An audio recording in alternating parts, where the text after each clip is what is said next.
수만큼 미세먼지가 없기 때문에 너무나도 좋은 날입니다. 이번엔 정말 비를 내려달라고 기도를 많이 했습니다. 새봄이 돋았죠.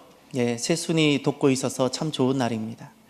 그런데 오늘이 정말 좋은 것은 미세먼지가 많이 거쳤기 때문에도 아니고 새순이 돋는 봄만이기 때문이 아닙니다. 오늘은 사순절 첫 번째 주일입니다. 사순절 첫 번째 주일 우리가 하나님 앞에 예배 드리기 때문에 너무나도 좋습니다. 하나님께서 오늘 우리 예배를 드리는 우리들에게 우리 마음의 미세먼지를 씻어주시고 가정과 우리의 기업에 새순이 돋는 영적 새봄을 시작하게 해주시는 은혜를 내려주시기를 바랍니다. 초대교회 때는 어떤 절기가 가장 그들에겐 소중하고 중요하게 여겨졌을까요? 모든 절기가 다 소중하지만 초대교회 때는 어떤 절기가 너무나도 교회를 교회되게 하는 절기였을까요? 부활절입니다. 부활절 때문에 교회가 시작됐고 부활절 때문에 증인의 삶을 살게 되거든요. 그래서 이 가장 중요한 부활절을 맞이하기 위해 그냥 시간이 오면 부활절 예배를 드리리라 그렇게 하지 않고 이 부활절의 그 기쁨과 감격이 너무 좋아서 부활절을 맞이하기 위해 초대교회 성도들은 부활절 전 40일을 금식하며 보냈습니다. 부활절 전 40일을 금식하며 자기를 복종시키며 절제하며 그렇게 살아가는 이 기간을 사순절이라 부릅니다. 그러니 부활절은 예수님의 부활과 우리의 거듭남에 맞추어진 절기라면 사순절은 예수님의 순환과 우리의 죄에 맞추어진 절기입니다. 이 사순절은 초대교회 때부터 지켜온 절기입니다. 그 사순절의 첫날을 제의 수요일이라 부릅니다. 여기서 제의 수요일이라 할 때는 내가 지은 죄라는 단어가 아닙니다. 나무를 태웠을 때 나오는 죄입니다. 왜 제의 수요일이라 부를까요? 구약시대 때는 성도들이 슬픔과 회개를 표시할 때 죄를 뿌리거나 몸에 발랐습니다. 그러면 예수님을 만난 거듭난 성도들, 교회들은 어떻게 이 슬픔과 회개를 표시했을까요? 종려나무 가지를 태워서 그 가지 태워서 난 죄를 이마에 발랐습니다. 그냥 바르지도 않습니다. 내 죄 때문에 예수님께서 고난받으셨다는 것을 기억하고자 예수님 십자가를 이마에 그렸어요. 그리고 오늘날로 말하면 목사님들이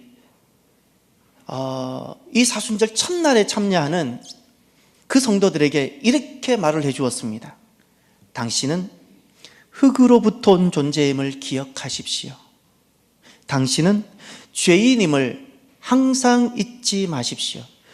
이것을 사순절 첫날에 꼭 선포해 주었습니다. 우리가 흙으로부터 온 존재입니다. 무슨 말인가요? 주님이 아니면 우리의 인생은 아무리 많은 걸 가진들 아무리 많은 지식이 있어도 헛되고 헛된 존재라는 겁니다. 흙이라는 겁니다. 허무한 존재라는 겁니다. 허무한 존재. 우리가 죄인이라는 것을 잊지 말라는 겁니다. 사순절은 예수님의 순환, 예수님께서 받으셨던 그 고난을 묵상하고 묵상만 하는 절기가 결코 아닙니다. 내가 참여하는 절기입니다. 초대교회 성도들은 금식으로 참여하고 절제로 참여했는데 이 사순절은 예수님의 순환과 그리고 그 이후에 있었던 부활이 다시금 내게 새롭게 되기 위해서 내가 자원하여 이 고난에 내가 참여해 보는 겁니다. 이제 생각해 보십시오. 예수님께서 받으셨던 첫 번째 순환은 어떤 것일까요? 우리는 십자가를 먼저 떠올립니다. 아니요. 예수님께서 먼저 받으셨던 고난이 있고 순환이 있습니다. 성육신입니다. 그분은 하나님이세요. 그분은 높으신 거룩하신 분이세요. 하나님이신데 사람이 되시는 거예요. 이것이 고난입니다. 이것이 순환입니다. 얼마나 불편하셨겠어요. 인간인데 이 제한되고 불안정하고 흠이 많은 인간이 되시고자 하셨는데 얼마나 이건 큰 고난인지 모릅니다. 예수님의 첫 번째 순환은 사람이 되신 것입니다. 예수님께서 걸으셨던 이 십자가의 길, 사람이 되시는 이 길에 첫 번째 참여하는, 흙으로부터 온 존재가 첫 번째 참여하는 사람이 있었습니다. 그가 누구일까요? 오늘 본문에 등장합니다. 오늘 본문은 가브리엘 천사가 예수님 잉태하여 낳을 것이라는 수태고지를 마리아에게 전할 때의 말씀입니다. 저는 마리아 입장을 생각하면 눈물이 너무 많이 납니다. 왜 하필 나일까? 이런 생각이 들었을 것 같아요. 예루살렘에 가면 그렇게 아름다운 사람들도 많고, 그렇게 어렸을 때부터 훌륭하게 양육된 귀한 사람들도 많은데, 왜 갈릴리 중에서도 시골 벽지에 있는 이 나사렛에 있은 나일까? 왜 하필 나일까? 나는 더구나 약혼한 몸인데, 나는 잠시 후면 결혼해야 되는데, 이 결혼을 내가 얼마나 오랫동안 준비하고 기다렸는지도 모르는데, 내가 이 결혼을 위해서 몸도 정결하게 했는데, 그래서 떨어지는 낙엽에도 내가 조심해 왔었는데 왜 하필 나일까? 주변에는 이미 결혼한 여인들도 많고 또 자녀를 기다리는 가정도 있는데 왜 하필 나일까?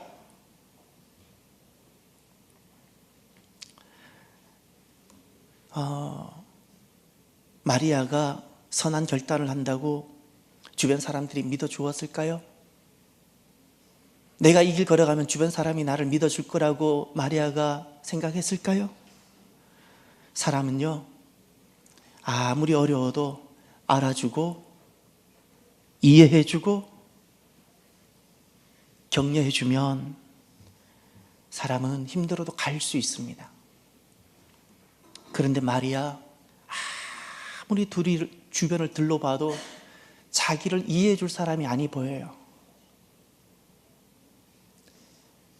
자기를 격려해 줄 사람이 아니 보이는 거예요. 요셉을 생각해 보면 결혼하기로 예정되어져 있는 요셉에게 내가 임신했다는 이야기를 했을 때 요셉이 어떻게 나올까를 생각하면 아직 이야기가 전해지진 않았지만 요셉의 싸늘한 눈이 보여지는 것 같아요. 아버지는 그 소식을 듣고 조용히 저기 한숨을 내쉬고 어머니는 건너편에서 숨죽여 울고 계세요. 동네 사람들은 수군거리기 시작하고 친족 엘리사벳에게 6개월 전에 임신 소식이 있었는데 그들은 그것이 축복이었어요. 오랫동안 자녀를 기다리는 가정에 그 임신 소식은 축복이었는데 처녀인 나에게 이 임신 소식은 좋지 못한 여자라고 평생 낙인이 찍히는 저주가 아니겠어요?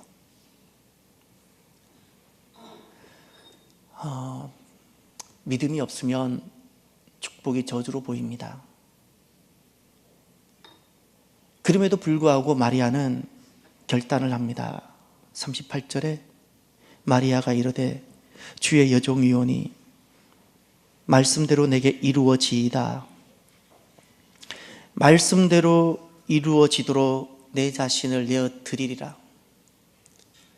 내 약혼이 깨어지고 요셉이 내 곁을 떠나가게 되더라도 주님께 나의 전부를 드리리라. 사람들이 손가락질하고 나를 부정한 여인이라고 볼지라도 주님께 나를 드려보리라. 분명 이것이 아프겠지만 주님께 드리리라.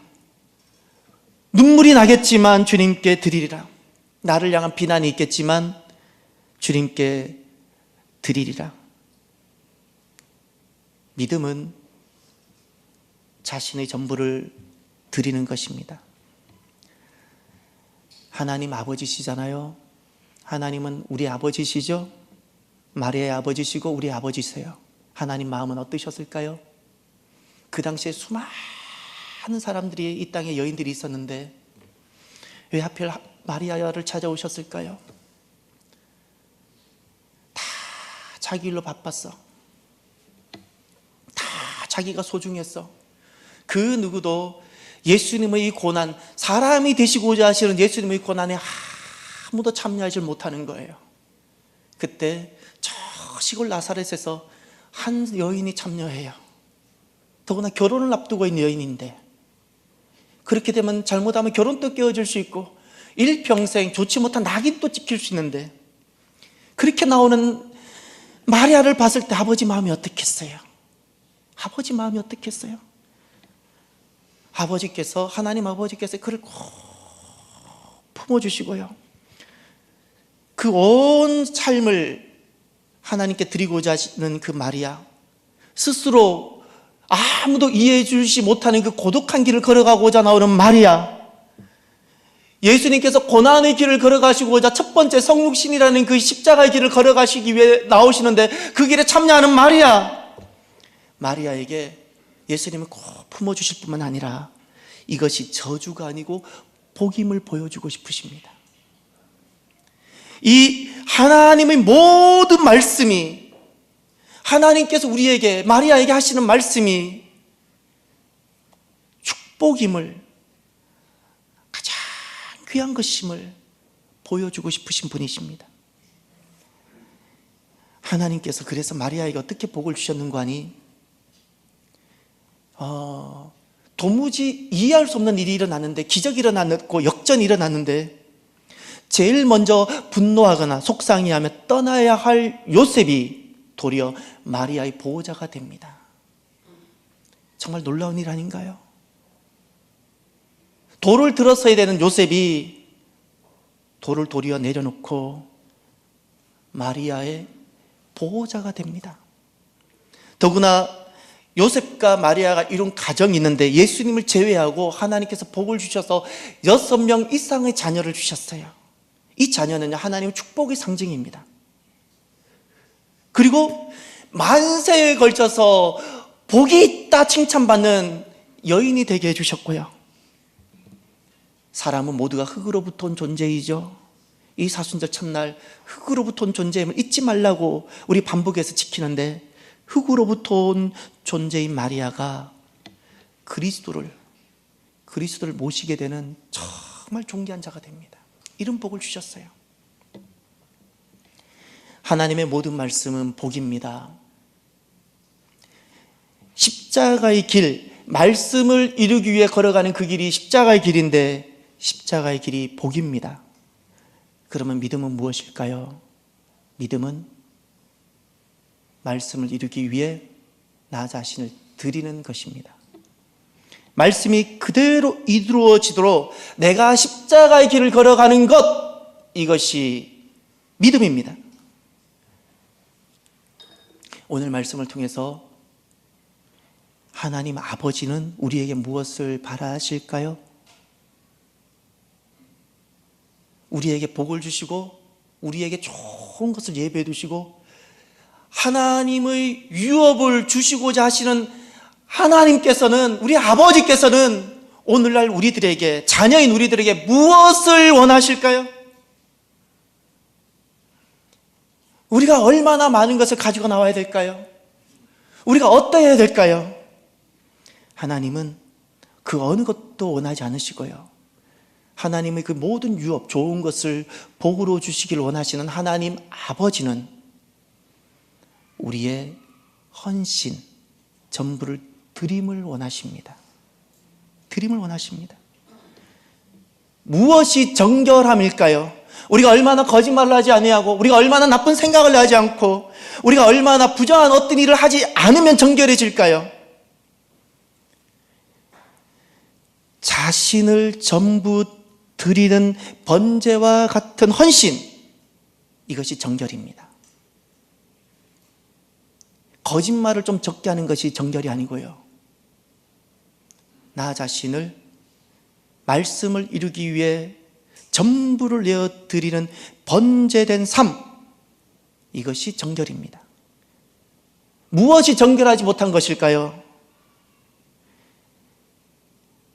말씀, 하나님 말씀이 주어졌는데도 그 말씀을 이루어가기 위한 이 십자가의 길이 주어졌음에도 불구하고 이거 생각하고 저거 생각하고, 이거 고려하고 저거 고려하고, 주저하고 주저해서 전부를 드리지 못하는 것, 거짓말을 하기 때문에 부정한 것이 아니고요, 전부를 드리지 못하는 것, 그것이 정결하지 못한 것입니다.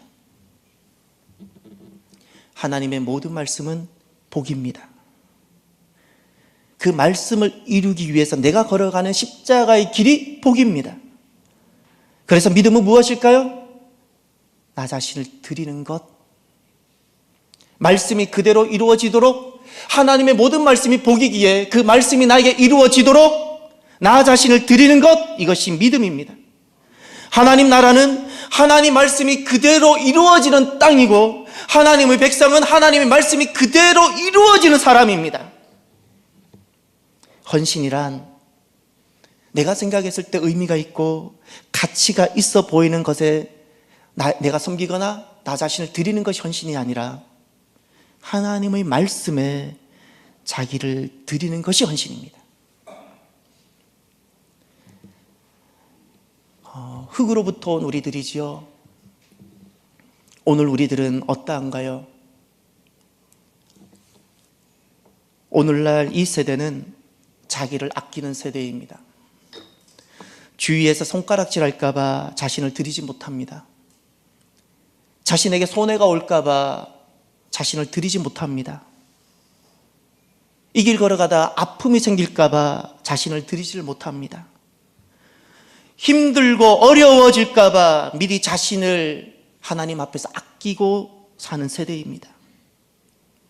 어찌 하나님께 자신을 드리지 못한 자가 주님을 섬길 수 있겠습니까?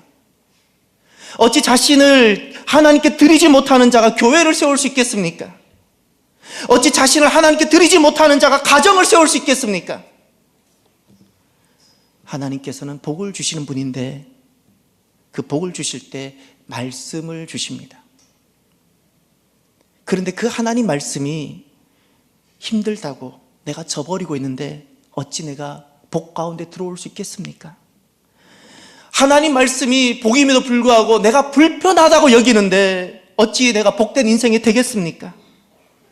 하나님 그 말씀이 내 생각과 내 계획과 다르다고 내가 거절하는데 내가 어떻게 복을 누리겠습니까? 하나님께서는 그 사람에게 복을 주실 때 그 사람에게 말씀을 주십니다. 하나님의 모든 말씀이 복입니다. 처녀에게 내가 잉태하겠다는 그 말씀조차도 실은 복입니다. 복입니다. 우린 세월이 흘렀기 때문에 이것이 얼마나 큰 복인지를 우리는 알잖아요. 하나님의 모든 말씀은 복입니다. 아브라함에게 이 땅을 떠나라고 한 것도 복이었습니다. 모세에게 왕자를 내려놓고 이스라엘 백성들과 고난을 같이 받으라고 한 것도 복이었습니다. 하나님의 모든 말씀은 복입니다. 이 말씀이 때로는 마리아처럼 우리에게도 어렵게 다가올 수 있습니다. 때로는 이 말씀이 마리아처럼 우리도 손가락질 받을 수 있습니다. 때로는 이 말씀 때문에 우리도 마리아처럼 세상의 유익을 내가 포기해야 할 수도 있습니다. 그럼에도 불구하고 믿음은 말씀이 이루어지도록 하나님께 나 자신을 드리는 것입니다. 사랑하는 성도 여러분, 저와 여러분이 하나님의 모든 말씀이 복임을 믿으시는지요? 하나님께서 복을 주실 때 반드시 말씀을 주신다는 사실을 믿으시는지요? 그러면 저와 여러분이 믿음으로 자기 자신을 드리기를 결단합시다. 하나님의 모든 말씀, 나에게 행하시는 모든 말씀이 그대로 이루어지도록 마리아처럼 믿음으로 나 자신을 드리기를 결단합시다. 이런 고백이 있었으면 좋겠습니다. 하나님은 아버지십니다. 우리에게 복을 주시는 분이십니다. 하나님 나라의 유업과 가장 좋은 것을 주시기를 원하십니다. 하나님께서 우리에게 복을 주시고자 말씀을 주십니다. 그 말씀이 나에게 이루어지도록 하나님 나 자신을 드립니다.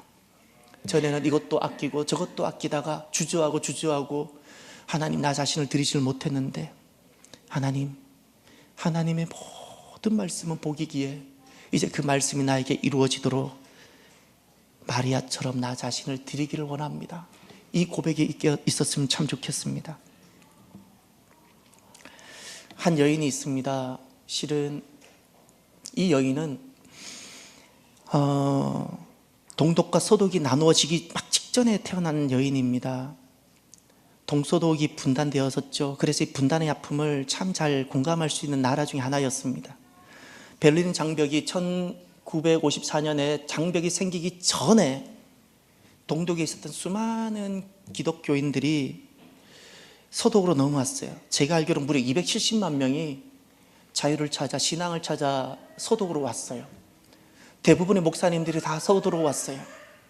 그때 함부르크에 살고 있었던 한 목사님 가정이 다 돌아오면 저곳에 있는 영혼들은 누가 돌보냐고, 다 돌아오면 그 땅은 어떡하냐고, 교회도 없이 그 공산 치하에서 아무 대책 없이 도리어 동독으로 복음을 지키고 전하기 위해서, 다른 이유가 아니라 저 영혼들 어떡하냐고, 누군가는 말씀을 전해줘야 되지 않냐고. 그래서 동독으로 들어간 한 목사님 가정이 있습니다. 카스너라는 목사님 가정입니다. 다 서도록 올 때 동독으로 한 가정이 넘어갔어요. 그때 함부르크에서 태어났던 육주된 신생아를 데리고, 그런데 스스로 죽음을 무릅쓰고 고난의 길과 십자가의 길을 걸어갔는데 놀라운 역사가 펼쳐졌습니다. 당시 육주된 어린 딸로 아버지 품에 안겨서 무엇이 동독이고 서독인지 모른 채 동독에서 자란 그 딸이 아버지의 엄격한 신앙교육과 양육 가운데 자랐습니다. 그 동독에서 수학과 언어가 뛰어나서 이렇게 능력 있는 사람으로 자라기 시작하고 동독에서 물리학자로 이렇게 활동하게 됐습니다. 그러다가 통일이 제기가 되었을 때 정치에 참여하게 됐습니다. 그리고 그 여인이 통일이 되고 난 다음 2005년 독일 총선에서 총리가 됩니다. 2013년 그가 이끄는 기독교 민주연합당이 또 승리를 거두고 3선 그리고 또 4선까지 성공했다고 들었습니다. 이 사람이 동독에 있는 영혼들을 생각하며 아버지 따라 동독으로 넘어갔던 그 소녀였습니다. 메르켈 총리 이야기입니다. 한 주 내내 마리아를 생각하면서 눈물이 많이 났고요.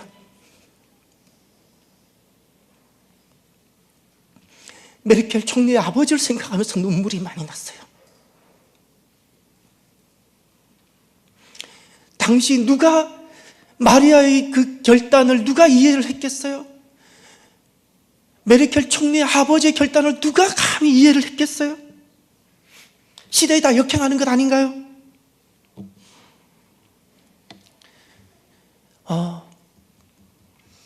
그런데 믿음은 나를 드리는 이 길 가는 것이 믿음입니다. 말씀이 이루어지도록. 마리아도 다 알지 못하고 걸어갔고, 메르켈 총리의 아버지, 그분 또 이런 일이, 이런 복을 예비해 두셨을 거라는 것을 알지 못하고 주님 부르심 따라만 갔는데, 여러분 말씀이 복임을 믿으시기를 바랍니다. 우리가 말씀이 복임을 믿고 갈 때 우리가 도무지 그 어느 시대로부터 어느 주변으로부터 지지를 받지 못할지라도 하나님께서 마리아를 보호해 주셨던 것처럼, 역전이 일어나서 보호를 해 주시는 것처럼 우리를 보호해 주십니다. 심지어 동독 속에서도 보호를 해 주십니다. 그리고 도리어 가정을 포기하고 말씀을 이루고자 갔는데 가정이 살게 되어지고 가정이 일어나는 역사를 하나님께서 해 주시고요, 만세에 복이 있는 사람으로 우리를 만들어 주실 것입니다. 오늘은 사순절이 시작되는 첫 주입니다. 예수님께서 우리를 구원하시고자 고난을 받으셨지요. 첫 번째 고난이 사람이 되시는 것이었습니다. 구차한 사람이 되는 것. 그런데 오늘 본문에 자원하여 예수님께서 고난 받으시는 이 성육신에 참여하는 한 사람이 등장했습니다. 마리아였죠. 마리아가 자원해서 십자가의 길을 걸어갔습니다. 오늘 우리의 사순절이 돌아왔습니다. 내가 걸어가야 되는 십자가의 길, 나는 이 사순절에 내가 걸어가야 되는 십자가의 길은 무엇일까요? 나는 어떤 길을 걸어가야 할까요? 우리가 한 가지는 걸어가면 좋겠습니다. 말씀이 이루어지도록 나 자신을 말씀에 드리는 겁니다. 말씀에 드리는 이 삶, 말씀이 이루어지도록 걸어가는 이 삶, 그 누구도 곁에서 지지를 내가 받지 못할지라도 하나님의 신실하심을 내가 믿고 걸어가는 복된 저와 여러분이 되시기를 바랍니다. 기도합시다. 오늘 나에게 주시는 말씀을 가슴에 새기시기를 바랍니다. 사순절 첫 번째 날입니다. 이 첫 번째 날 나에게 주신 말씀을 가슴에 새기고 믿음으로 함께 결단했으면 좋겠습니다. 기도합시다.